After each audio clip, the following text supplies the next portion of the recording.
ప్రభు యేసుక్రీస్తు నామములో అందరికీ హృదయపూర్వక వందనాలు.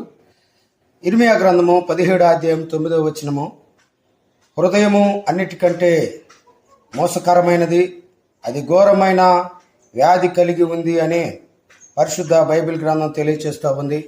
శారీరకంగా ఉన్న రోగాలు ఏవైనా మనం గుర్తించవచ్చు. అరికాలు మొదలుకొని నన్నెత్తి వరకు అనేకమైన వ్యాధులు ఉన్నాయి. వాటన్నిటిని డాక్టర్లు పరీక్షించి రోగాలు ఫలానా అని చెప్తున్నారు. కానీ హృదయంలో ఉన్న ఘోరమైన వ్యాధి ఏంటంటే పాపము అని యెషయా గ్రంథం 1వ అధ్యాయం 4-5 వచనాల్లో అది మరి భయంకరమైనటువంటి పాపంగా దేవుని యొక్క వాక్యం తెలియజేస్తుంది.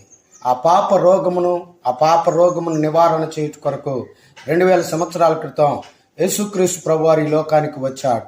మత్తయి సువార్త 9వ అధ్యాయం 10-11 వచనాల్లో పాపులను రక్షించుట కొరకు క్రీస్తు యేసు ఈ లోకమునకు వచ్చిన మాట నమ్మదగినది, పూర్ణాంగీకారమునకు యోగ్యమై ఉండగా ఆ మాట చేత